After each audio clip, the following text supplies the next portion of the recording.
¿Qué tal? ¿Cómo están ustedes? Me da mucho gusto saludarlos nuevamente desde la ciudad de Morelia, capital del estado de Michoacán.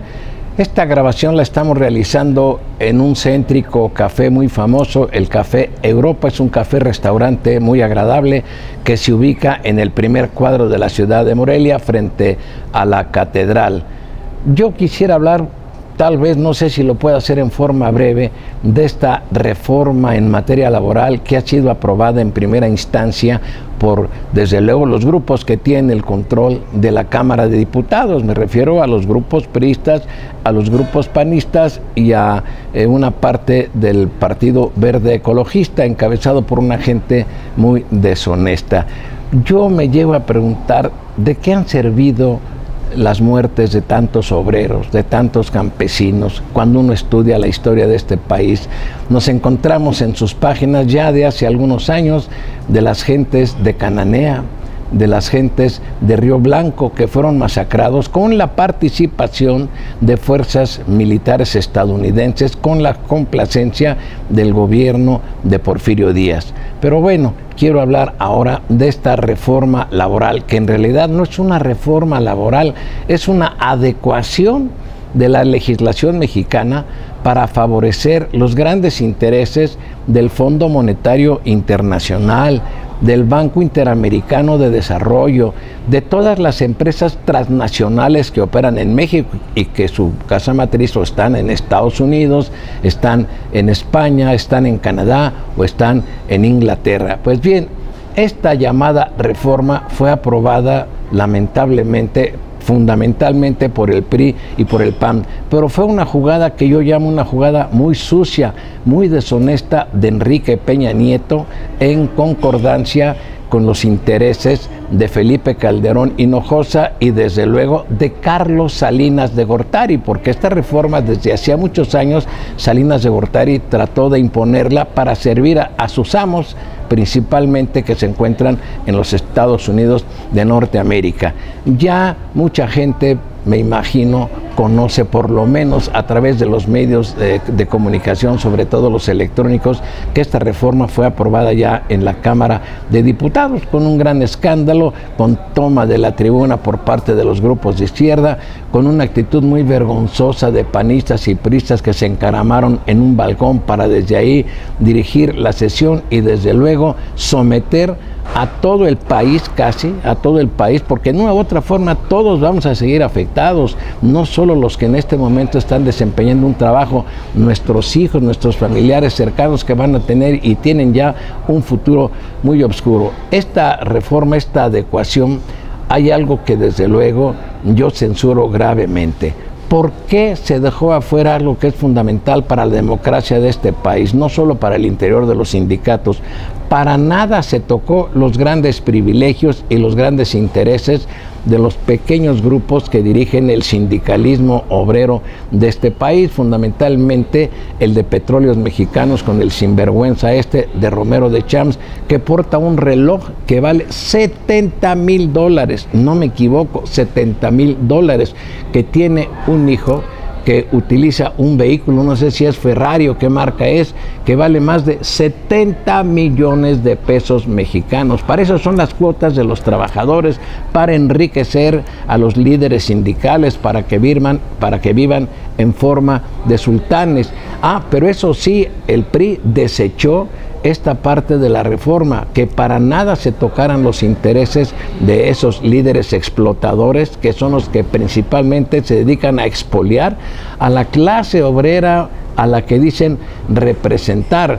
En la iniciativa de ley se proponía que hubiera elecciones democráticas al interior de los sindicatos para elegir a sus directivas y que fuera mediante el voto universal, secreto y personalísimo a través de urnas, no como actualmente se realiza a mano alzada. Evidentemente, cuando alguien se opone, pues la dirigencia sindical se da cuenta de quién se opone y al rato hasta la cláusula de exclusión le imponen para sacarlo del sindicato y que pierda su trabajo. Lo mismo pasa con el Sindicato Nacional de Trabajadores de la Educación, a cuyo frente está esta nefasta lideresa también encumbrada por Carlos Salinas de Gortari, que es la señora Elba Ester Gordillo. Y si usted hace una revisión, hay más de 20 líderes sindicales que tienen más de 25 y hasta 30 años al frente de esos sindicatos. Sin embargo, el PRI defendió a capa y espada que por ningún motivo se modificara esa estabilidad para no afectar sus intereses de esta clase de políticos que se han dedicado a explotar a la clase trabajadora y que les permite vivir como faraones, como sultanes.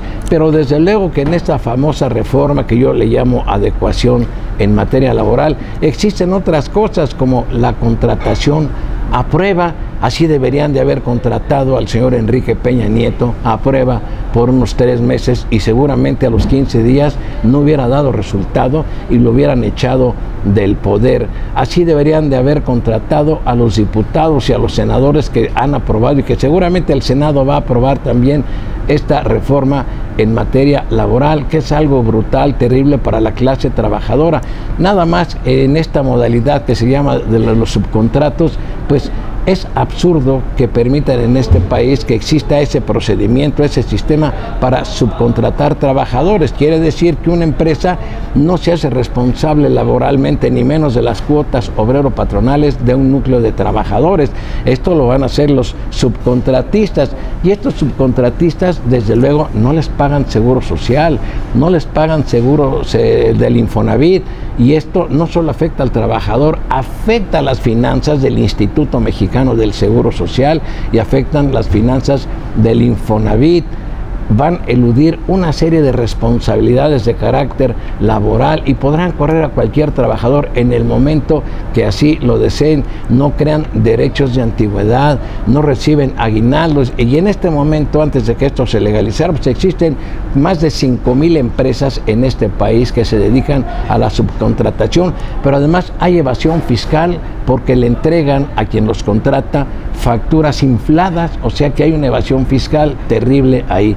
Así es que esta reforma laboral, donde hay una serie de situaciones que están afectando a la clase trabajadora y que van a afectar a todos aquellos que deseen empleo, es gravísima. ¿Qué va a suceder con una persona que desee emplearse en cualquier empresa? No tendrá derecho a la permanencia de su trabajo ni a la seguridad laboral, ya no digamos la seguridad social, a la seguridad laboral, pues puede ser despedida en el momento que al patrón se le pegue la gana, y si esta persona se inconforma, pues tendrá muy pocas posibilidades de ganar un juicio laboral, y aún así, si lo llegara a ganar, no podrán pagarle más allá de 1 año de salarios caídos. Así es que si un juicio laboral se tarda 6 o 7 años o más, no le pagarán más que lo que corresponde a 1 año, o sea, será una cantidad ridícula.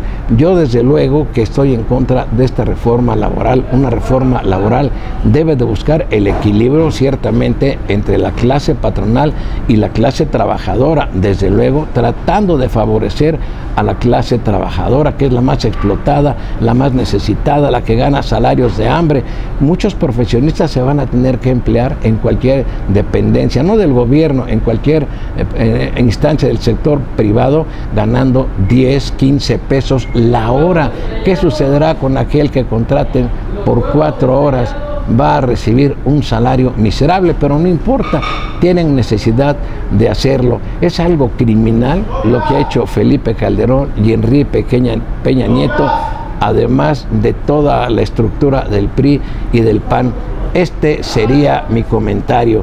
Algo que yo también censuro: la clase que va a salir más perjudicada es aquella que fue engañada y manipulada, sobre todo por las promesas de Peña Nieto en su campaña, por Televisa. Toda esa clase pobre fue la que le dio el voto a Peña Nieto, que fueron engañados, fueron manipulados con encuestas, sobornados con la compra del voto a través de Monex, a través de Soriana o de entrega directa de recursos y una serie de utensilios para el hogar. Pues bien, esa clase, ese amplio sector de la población mexicana, han sido 15, 16 millones de votantes que le entregaron el sufragio a Peña Nieto, va a ser la más afectada. Por eso esta reforma, esta iniciativa no se envió antes a la consideración de la Cámara de Diputados, porque pues Peña Nieto hubiera perdido la elección. Así es que yo lo lamento mucho y me da mucha pena, mucha tristeza por la clase trabajadora que durante muchos años ha sido engañada